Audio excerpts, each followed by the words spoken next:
Alors moi, en tant que neurologue, j'interviens en seconde ligne, généralement après le médecin généraliste, puisque le patient est référé pour un avis complémentaire. Et on a un rôle qui est relativement simple. Le premier, c'est bien sûr d'identifier la douleur neuropathique, de la confirmer. Un deuxième élément qui est important, c'est de savoir dans quel cadre elle s'intègre, parce que c'est une douleur neuropathique finalement sans maladie neurologique du système nerveux central ou du système nerveux périphérique, ou est-ce qu'il y a un bilan neurologique à faire? Et puis finalement, peut-être le troisième élément, et qui est ce que l'on fait en neurologie, c'est d'instaurer ou d'ajuster un traitement. Et c'est seulement lorsque on sera mis un peu en difficulté, qu'il y a finalement un échec de cette première, deuxième ligne, qu'on en réfère et qu'on envoie un message à nos collègues du centre de la douleur. On va venir en aval des collègues de première ligne comme les médecins généralistes, les kinésithérapeutes, et de seconde ligne comme les neurologues, pour prendre en charge les patients qui ont des douleurs neuropathiques rebelles, en principe au traitement bien conduit, initié particulièrement ou confirmé par le médecin neurologue. Et l'idée dans les centres de la douleur, ça sera de proposer une approche pluridisciplinaire, en étant bien d'accord sur le fait que la partie diagnostique et la partie de traitement de première intention a bien été mise en place par nos collègues. C'est réglé en amont. Voilà.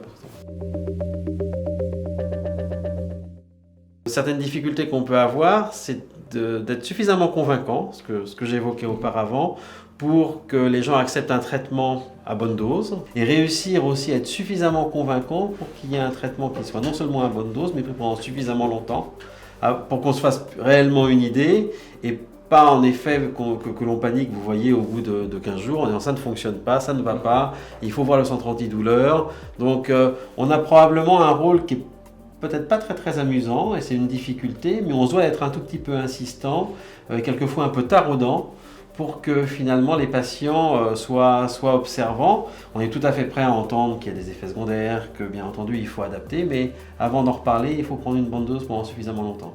Alors de notre côté, je rejoins évidemment ce que vient de dire Pascal Derkinderen, il y a tout le retentissement de la douleur neuropathique lorsque les patients arrivent chez nous. Malheureusement, il y a le retentissement physique, le retentissement psychologique, c'est souvent des troubles du sommeil ou c'est souvent des éléments anxieux, des inquiétudes vis-à-vis de l'avenir. Qu'est-ce que je vais devenir? Qu'est-ce que va devenir cette maladie? Comment est-ce qu'on va résoudre la question des douleurs qui devient lancinante, parfois même des éléments dépressifs. Et donc, une fois qu'on les a identifiés, là encore, on peut proposer une prise en charge adaptée. Et puis, effectivement, il y a la question de l'observance, c'est-à-dire est-ce que les patients vont prendre ou non les traitements. Mais ce n'est pas simplement les traitements médicamenteux, c'est aussi l'observance des traitements non médicamenteux qu'on va pouvoir initier avec eux et qui sont très importants. Et grosso modo, il y a 3 grands axes qu'on va travailler. Il y a toutes les approches physiques. Et la première, la plus importante, c'est l'exercice physique. Un patient douloureux chronique qui bouge va mieux qu'un patient qui ne bouge pas. Et une des conséquences majeures de la douleur chronique, c'est la limitation du mouvement. Donc c'est l'incitation du patient à bouger, souvent grâce à un point qui est fait avec un kinésithérapeute qui va un peu le coacher sur la modalité de la prise en charge physique, du retour à l'exercice. Il y a des techniques aussi de neuromodulation, c'est des appareils comme les électrostimulations transcutanées en particulier, dont le patient va pouvoir apprendre l'usage, le bon usage et le faire lui-même. Ça, c'est un aspect très important de la prise en charge, que le patient apprenne à reconnaître et gérer sa douleur et qu'il puisse mettre en œuvre lui-même des thérapeutiques, et tout ne repose pas sur le médicament.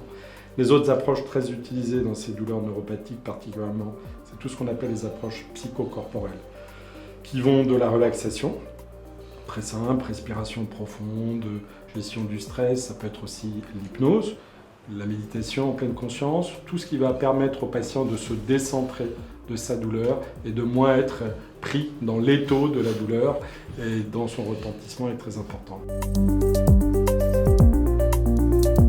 Il peut y avoir un échange. D'ailleurs, on a certains patients pour lesquels, au bout d'un moment, vous avez fait une prise en charge, il reste la question d'une pathologie sous-jacente neurologique. Donc en fait, le dialogue doit rester ouvert. C'est pas parce qu'il est passé de l'étape 1, 2, 3 qu'il reste bloqué en 3. Il y a des pathologies qui sont très complexes, que Julien connaît très bien, et pour lesquelles, parfois, nous, on a vraiment le sentiment qu'on a fait, entre guillemets, ce qu'on devait faire, mais avec un point d'interrogation.